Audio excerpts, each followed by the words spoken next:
And welcome back to the Financially Simple Experience. Today, we want to dive a little deeper into the sales process or the sales department of our company. And we want to look specifically at what can your sales projections tell you about your company's health. You know, we're still aspiring to have this 8-figure exit. We're building a company so that we can exit for 8 figures plus. That's the goal here. As we build our company, a lot of things stack and they grow on each other. You know, when we talk about removing you, the key stakeholder, the CEO, the founder from the sales process, it's not just a one move or it's not just a move in futility. It actually builds a compound so that we can use data in order to project, can we really achieve an 8-figure exit? So today we want to dive a little deeper and look at our sales projections. Now, in order to reach the sales projections, we have to do the previous homework from the last 3 or 4 episodes. And assuming you've done that, let's talk today about how we can interpret the sales projections and what it tells us specifically about the health of our company. And moreover, can we reach our 8-figure exit? Now, like the last few episodes, we're still talking to financial advisors. Don't worry if you're not a financial advisor, that's okay. The content of today's episode can be directly applied to your practice, to your business, to your company. The content is relevant for all of us. You know, when we talk about sales projections many times, we can interpret that a number of different ways. Some people will call top-line revenue. Some people may say operating budgets, operating agreements, EBITDA, EBOC, etc. What we're looking for is a projection into the future. As you begin building your sales projection into the future, you can take the information and dive deeper to determine the health of your company. So, for example, you may be able to determine that your client acquisition is above par, above the measurement that you would determine, or the above benchmark, however you would look at your particular company or industry. But you may say, hey, look, my client retention, my customer retention is not very good. The sales projection data will help you. It may help you determine, hey, what is my business valued at today? And if I continue down this path, am I going to reach my desired value? A sales projection could help you determine when you should take on debt or not take on debt. It could help you determine when you need a partnership or when you don't need a partnership. The sales projection can help you look at operational planning and so much more. I take you back in my history of my own life. I can remember whenever I built my sales projections of my company, early back when I launched my registered investment advisor, or an RIA as we call it, my business. When I launched that business, I began projecting where I wanted my company to be. And as I worked through this exercise, I knew roughly how many employees I was going to have to hire and when I should hire those employees. I knew exactly when to start letting C customers go. I knew when we should take on debt and when we should not take on debt. I actually predicted when we were going to need a new location to move into, and the old location we were going to outgrow that location. So the sales projections can help us look at our business holistically. Now, what is a sales projection? Some people refer to this as pro forma, but in the financial world, we call this a run rate, or what is your run rate? Whenever you talk to many types of transitional experts, they'll say, hey, what is your run rate for revenue? Or what is your run rate for EBITDA or EBOC or NOI or gross profit? They'll ask you, what is your run rate? What is an investor or a buyer or us as business owner? What are we really looking for when we talk about a run rate? According to Investopedia, and I quote, run rate is defined as the financial performance of a company based on using current financial information as a predictor of future performance. The run rate function as an exploration of current financial performance and assumes that the current conditions will continue. So whenever you're operating a company, you can literally look back into your financial data for a year, 2, 3, 4, 5, and then mirror and say, okay, based on the history of our company, we've averaged a 20% sales growth. Therefore, if we continue that average in the next 5 years, here's where our company could be. Hey, if we invest a little bit more into marketing, here's where our company could be. Hey, if we hire new professionals, here's where our company could be. So the run rate is taking known data, mirroring it, and making some relatively conservative in some places, relatively aggressive in some places, assumptions to predict the future. You might also use a synonym of a pro forma. Could be very similar to that of a run rate. Run rate is the specific calculation that we're looking for, which is often buried within a pro forma. So if I were to ask, hey, what is the run rate for EBOC? Earnings before owner's compensation. If we're looking in 2 years, 3 years, 5 years from now, what will your EBOC be? What should it be based on historical data? and that is a run rate.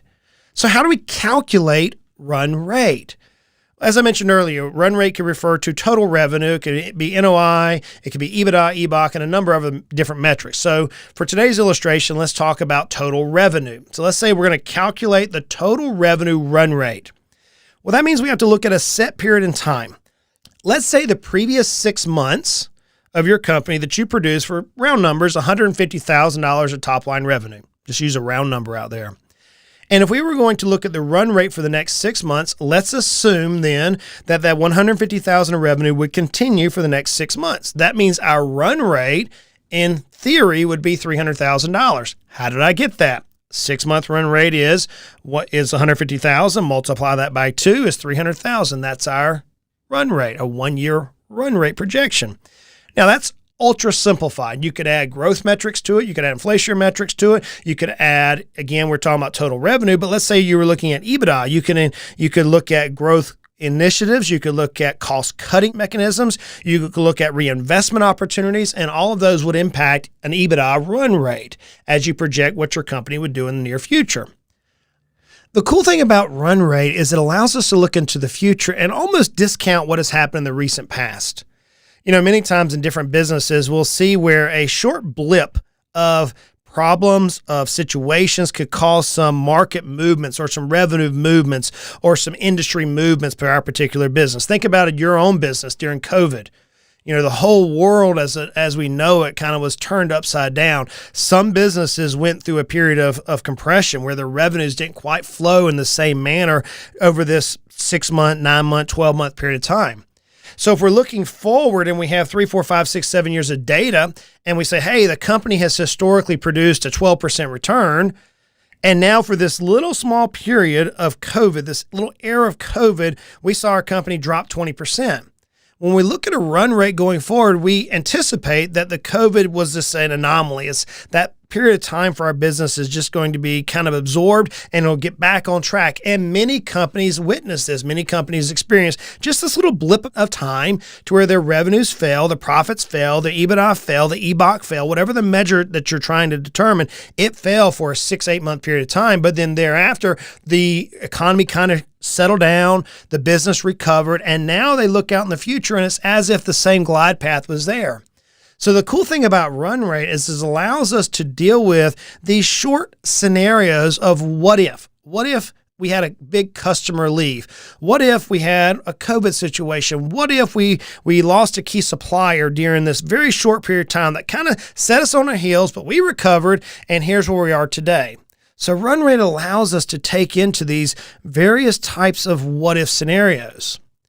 Oftentimes when you run QuickBooks P&L or income statements, et cetera, back in time, you can see these types of trends and you as the business owner can directly explain, hey, during this quarter, I experienced this and this is what happened. The income or the revenue or the EBOC, EBITDA, whatever it is, was affected in this manner because of this particular action. So as you design your run rate, look into the future, you can backwards engineer and come up with a data point that'll say, hey, based on the world as we know it today, going forward, here's where our company should be. Now, in order to calculate run rate and determine where you're going to be, there are 2 key data points that you have to begin documenting regularly, especially in the financial marketplace, especially if you own a financial advisory practice. There are 2 data points that you want to track handedly. And perhaps you're a business owner and you don't own a financial advisory practice. More than likely, there's 2 or 3 different data points that you will want to track. If you talk to your coach, your business coach, they can help you determine which one of these data points you need to consider. For the financial world, what I'm going to propose to you is there's 2 data points that you want to track. And this is not back of the napkin type of data points. This is, hey, we are tracking it diligently every day, every week. You'll need these in order to help you grow your value and hopefully help you achieve your 8-figure exit. The first data point is, what are your sales projections or estimated future sales? How will your company's top line revenue grow in the future? This cannot be, again, sticking your finger in the air, trying to figure out which way the wind's blowing. This is not a guess. You need to have some hard and fact data to support your projections of your company. How do you do that? You look at your historical data. You look at how has your company grown over the past year, 2, 3, 4, etc. And you could take that data and you can ascertain, hey, here's where we anticipate our future sales projections to be. How do we determine what our future sales projections are? The first thing you might want to consider in the financial advisory space is what is your average number of new clients per year, per quarter, per month, etc. What is your average number of new clients? So if you look back a year, 2, 3, 4, how many clients did you onboard into your firm and what was the impact of the top line revenue? You want to look at a given period of time and determine how many new clients you saw. Now, there was a study done by Charles Schwab in the 2022 RIA benchmarking study that showed between 2016 and 2021, roughly a 5-year period, that on average, we saw 13.6 new clients per year.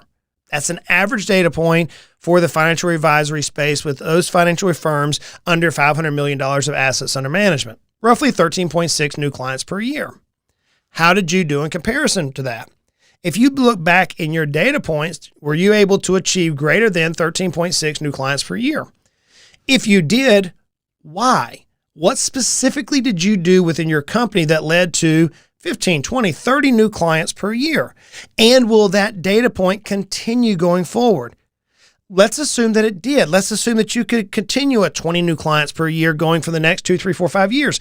How is that going to impact your infrastructure down beneath? We have to have new employees. We have to advance your technology, et cetera, et cetera, et cetera. So by using this data point of here's how many new clients we had coming to the firm, we can predict what our run rate for top line revenue, for EBITDA, for EBOC, et cetera, is for the next 4 to 5 years. Knowing the number of new clients is vital for us. It's vital for us. Let's say, for example, though, that you're not meeting the 13.6 new clients per year. Why? Why are you not able to achieve that? We have to look into our data to determine what is wrong in the business that's not allowing us to achieve just the basic benchmark, the mean number, the average number for us in the financial advisory space. As I was diving into this particular study, I came across this interesting data point from Erica Pauley, the founder and owner of Track That Advisor. And what she recommended is that we can look at roughly a 70% conversion rate from prospect, somebody who we don't know, to a qualified lead, roughly 70%. So that means that if we have 100 prospects coming to the top of our funnel, roughly 70 of those should move from a prospect to a qualified lead. Now, if we continue with this methodology, we should roughly get 20% of the 70 or 14 new clients per year. So if we're not averaging the 13.6 new clients per year or 14, we can look and say, hey, do we have 100 new prospects lining up at the top of the funnel? Is our funnel of such that it's converting from 100 down to 75 qualified leads? As you begin projecting your run rate, you may discover that you may have, let's say, 500 prospects touching base at the top of the funnel. However, you're only getting 20 new qualified leads out of those 500, far beneath the 70% conversion rate. Well, that would help you identify a weakness within your business. On the other hand, you may say, look, we have 100 new prospects, but we're gaining 20% or 20 new clients per year. That's amazing. That means you're beating the industry averages. You see, having this data at your hands allows you to determine, can our company continue to produce at the same rate it has been in the past going forward? So for the financial advisor out there, let me ask you the question, how many new clients are you winning on a yearly basis? Perhaps you're not a financial advisor. Maybe you look at your particular business and say, hey, how many new customers am I winning on a yearly basis, on a monthly basis, et cetera? What is your conversion rates for your particular industry? Every industry has them. This is what a good business coach can help you with. Another measurement that financial advisors should consider before they embark on this run rate calculation is to determine what is your average assets under management. We refer to it AUM in the financial advisory space. For some firms, you may focus more on AUM growth rather than new client numbers, and that's okay. Some firms look at new client numbers. Some firms look at revenue versus assets under management growth. There's a number of different ways to do this, but nonetheless, in the financial advisory space, if you're going to try to have an 8-figure exit, you need to understand your average assets under management. Again, let's look back at the 2022 benchmark study for RIAs, according to Schwab, and it recommended that during that 5-year period from 2016 to 2021, most RIAs saw a $66 million per year growth in assets under management over that 5-year period of time. Okay, we have that data point. Let's go back and look at our companies. Have we grown at roughly $66 million per year in assets under management? Yes, no. If so, what do you attribute it to? And if not, why are you not meeting that benchmark? You may say, Justin, look, growing at $66 million in assets under management is a dream for us, and that's just not been a priority of ours, but yet we still have a solid business. That's amazing. Look, not every RIA is in a position to see their assets grow, their assets under management grow by roughly $66 million per year. However, you can look at your year-over-year growth, take that data point and use it to determine, are you going to be able to achieve your 8-figure exit? You can project your run rate, whether that be top line revenue run rate, whether that be EBITDA run rate, EBOC run rate, NOI run rate, whatever it is, whatever run rate you're trying to calculate, you can still take your current performance and project it forward. What I'm arguing is, if you want an 8-figure exit, what a buyer is going to be looking at is, hey, are you at least hitting industry standards? Are you best in class? Are you average? If we have the data point which says that many firms that manage between $250 million of assets under management to $500 million of assets under management are growing roughly at $66 million a year, and yet we're not, all I'm saying is if you're not, you may end up harming your 8-figure exit. We're trying to successfully achieve an 8-figure exit. Now, there's a danger. There's a danger with projecting your sales growth. There is a danger. Here's a word of caution. If, in fact, you build your transitional package, your sell, your exit, your partnership agreement, whatever it is that you're going to go through, whether you sell your business outright, whether you make it as a merger, an acquisition, whatever it's going to be, if you build it consistently based on your growth rates, there needs to be a period of time where your business is going to kind of flounder, where it's going to stagnate. Let's think about this. Let's say that you've built your pro forma. Let's say that you know your run rate calculations, and you're saying, hey, over the next year, over the next 2 years, over the next 18 months, we project that we're going to hit $1 million of EBITDA, $1 million of EBOC, $1 million of NOI, $20 million of top line revenue, whatever the number is that you're calculating. And now you go into a transition. You accept an offer from a potential buyer, and the potential buyer says, great, we're gonna count on that you're gonna hit, let's pick one of these numbers, $1 million of EBITDA over the next 12 months, over the next 18 months, over the next 24 months, over the next 36 months. Every offer could be different. I don't know what your particular offer will be at that particular time. But if we don't anticipate that, hey, during this transition, as we're going through an asset sale, as we're going through an equity sale, as we're transitioning our processes to the buyer's processes, et cetera, there will be a period of time to where your company's revenue, your company's growth will flounder a little bit. It seems to be the case whenever a great disruption happens. In my own company, we had a company that was growing at 40% per year, and I could track it. Boom, 40+% per year. I mean, it was cruising. Our margin rates look good. Our EBOC numbers, our EBITDA numbers, et cetera, look good. And as I began projecting the run rate of the company, got into the sales process, et cetera, and I began looking, saying, oh my goodness, there will be a transitional period of time. We need to set a clock for this new paperwork, the agreements that of our sales agreement. We need some time to transition, because during this transitional period, as we're repapering accounts, as we're talking with all of our customers, as we're talking with our vendors, as we're closing down one company and then shifting to another, there's a lot of work there during that transition period of time. If you're counting your run rate and with thin margins, and you're discounting the amount of disruption that change will have in your business, you could end up regretting the data points. So my warning to you is, as you build your run rate, we need to put a little bit of cushion in there. We need to use some data points to allow for a transition far before you ever sign an LOI, far before you ever sign your definitive docs. This is a word of warning that many people don't often count on. You see, it is possible to have the 8-figure exit. It is. But in order to affect the future, we must disturb the present. In order for us to grow to something that is best in class, we have to do things that our peers who are average are not willing to do.